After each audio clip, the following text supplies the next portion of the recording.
क्या आप जानते हैं कि गूगल पर हर रोज 8.5 बिलियन से ज्यादा गूगल सर्चेस किए जाते हैं। ये ऐसा ही है जैसे दुनिया में रहने वाला हर शख्स रोज कुछ ना कुछ गूगल सर्च करता है।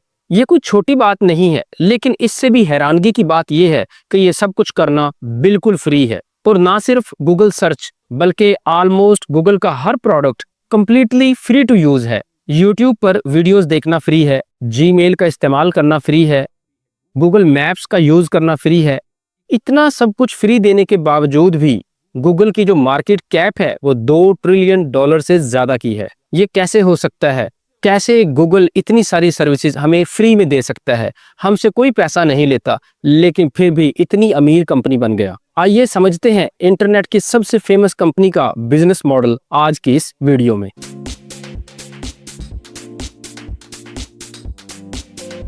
गूगल की शुरुआत 1998 में हुई थी। इसे एक मिशन के तहत बनाया गया था कि दुनिया की सारी इंफॉर्मेशन को ऑर्गेनाइज किया जाए और इसे एक्सेसिबल और यूजफुल बनाया जाए। शुरुआती दिनों में गूगल सिंपल सा एक सर्च इंजन था जो कुछ ऐसा दिखता था। इंटरनेट पर सर्च करने के लिए बड़ी एक सिंपल सी वेबसाइट। गूगल लफ्ज का कोई मतलब नहीं होता, लेकिन ये गूगल लफ्ज से इंस्पायर्ड है।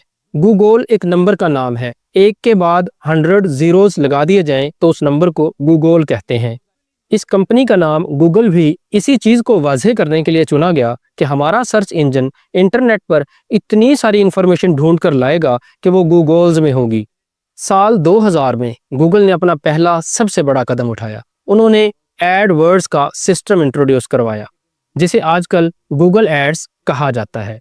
इसके चलते जो बिजनेसेस थे वो अपनी एड्स को गूगल के सर्च पेजेस पर डिस्प्ले करने के लिए पैसे दे सकते थे। आगे चलकर इसकी बात करेंगे कि ये कैसे गूगल का सबसे बड़ा बिजनेस मॉडल बना। लेकिन ओवर द ईयर गूगल ने बहुत सारी प्रोडक्ट्स और सर्विसेज ऑफर करना स्टार्ट की। जैसे कि साल 2004 में जीमेल को इंट्रोड्यूस किया गया और 2005 में गूगल मैप्स को इंट्रोड्यूस करवाया गया, जिसने दुनिया का नक्शा ही बदल दिया। साल 2006 में गूगल ने यूट्यूब को एक्वायर किया, जिस पर आप ये वीडियो देख रहे हैं। बहुत से लोग शायद ये नहीं जानते कि शुरुआत में यूट्यूब एक अलग कंपनी हुआ करती थी। इसके बाद साल 2008 में गूगल ने एंड्रॉयड को इंट्रोड्यूस किया, वही मोबाइल ऑपरेटिंग सिस्टम जो आज के दिन बहुत से लोगों के फोन्स में डला हुआ है। इसी साल गूगल अपना वेब ब्राउजर भी लॉन्च करता है, गूगल क्रोम, जो कि आज के दिन दुनिया का सबसे पॉपुलर वेब ब्राउजर है। आगे चलकर गूगल अपने हार्डवेयर प्रोडक्ट्स भी बनाने लगा, जैसे कि पिक्सेल स्मार्टफोन्स, क्रोमबुक लैपटॉप्स और स्मार्ट होम डिवाइसेस। आज एआई की फील्ड में भी गूगल एक्सपैंड कर रहा है।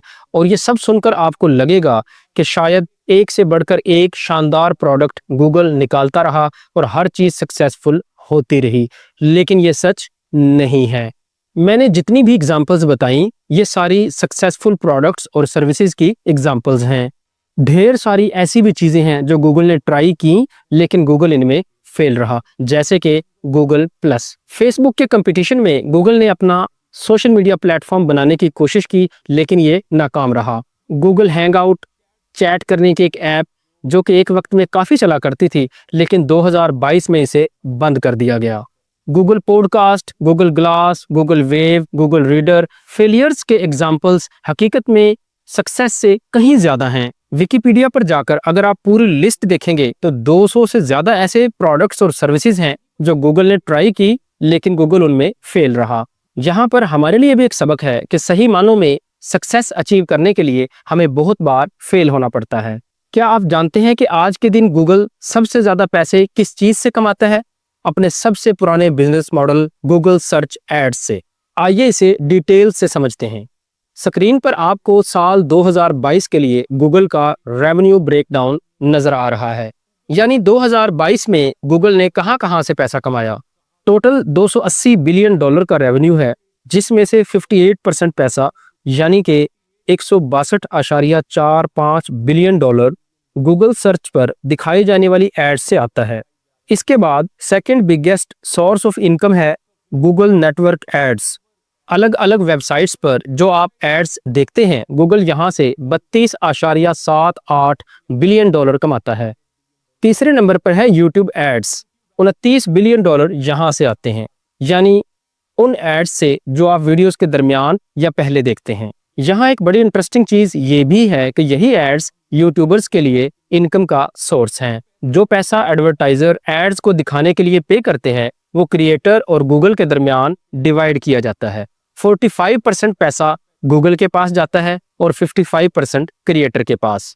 तो जो 45% यूट्यूब का शेयर है सभी क्रिएटर्स से, वो $29 बिलियन रेवेन्यू जनरेट करता है गूगल के लिए एक साल में। सिमिलरली गूगल प्ले स्टोर पर ऐप्स हैं। जब कोई ऐप क्रिएटर अपनी ऐप बेचता है गूगल प्ले स्टोर के जरिए, तो इसमें से 70% रेवेन्यू इस क्रिएटर के पास जाता है और 30% रेवेन्यू गूगल के पास रहता है।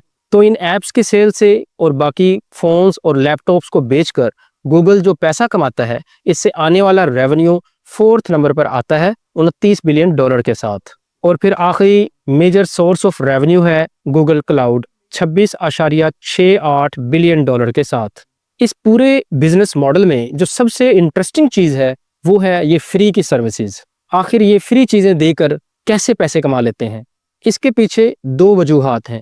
एक तो ये चीजें कंप्लीटली फ्री नहीं है, बेस लेवल प्रोडक्ट्स फ्री हैं, लेकिन अगर आपको इनकी प्रीमियम सर्विस चाहिए तो आपको पैसे पे करना पड़ेंगे। जैसे कि जीमेल इस्तेमाल करना फ्री है, लेकिन इसकी स्टोरेज लिमिट है 15 GB की। इससे ज्यादा स्टोरेज चाहिए तो आपको पैसे देने पड़ेंगे। गूगल ड्राइव इस्तेमाल करना फ्री है, लेकिन इसकी भी स्टोरेज लिमिट है 15 GB की।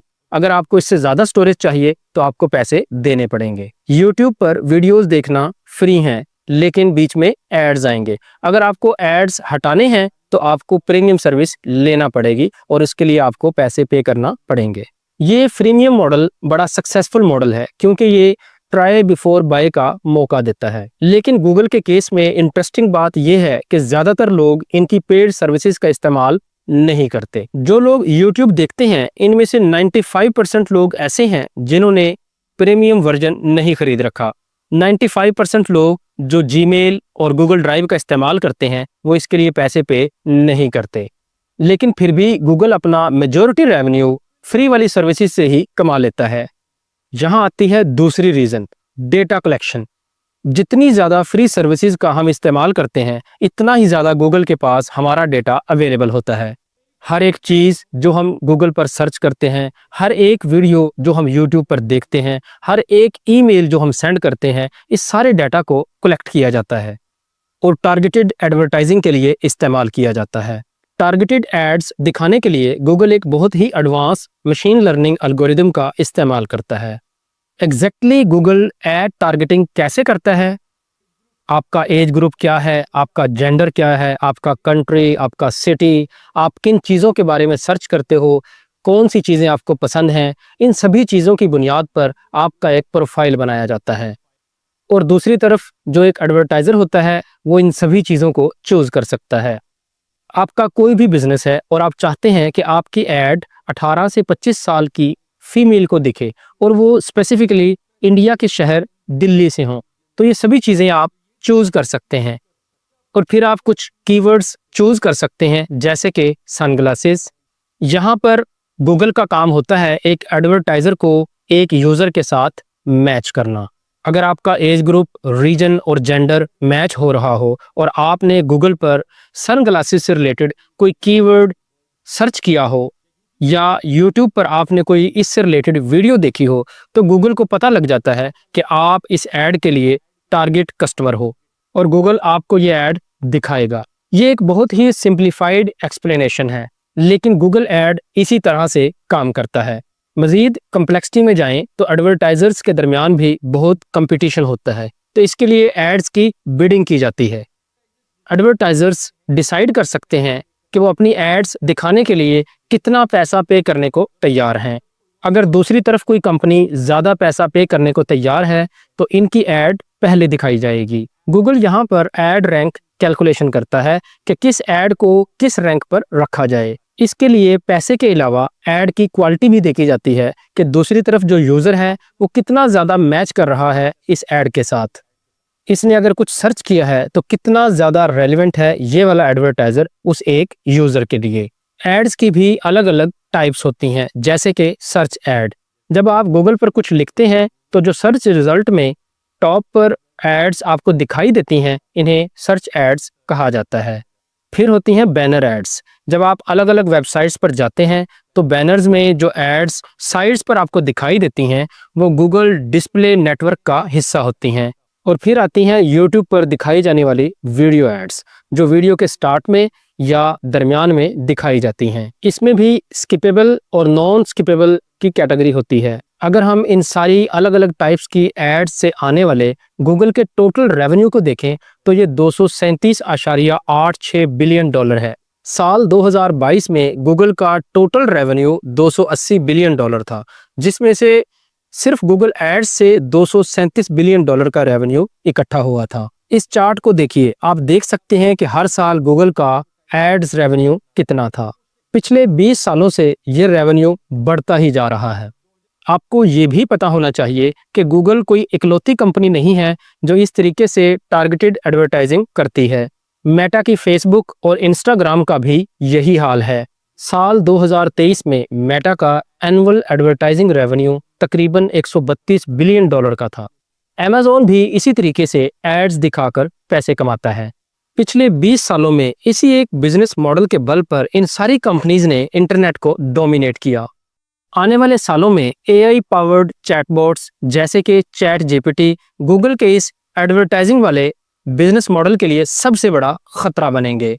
शायद गूगल भी ये चीज जानता है, इसीलिए गूगल भी अपने एआई सॉफ्टवेयर डेवलप कर रहा है, जैसे कि जेमिनी, जो कि चैट जीपीटी का एक कंपेटिटर है। अब तो ये आने वाला टाइम ही बताएगा कि अगले 20 सालों के लिए गूगल इंटरनेट पर अपना चेहरा बनाए रखता है या नहीं, या कोई और कंपनी आकर इसको पीछे छोड़ देगी। लेकिन एक चीज फॉर श्योर है कि ये जो कंपनीज के दरमियान कंपटीशन है, ये हम जैसे कंज्यूमर्स के लिए एक अच्छी चीज है, क्योंकि इससे हमें बेटर सर्विसेज और प्रोडक्ट्स मिलेंगी।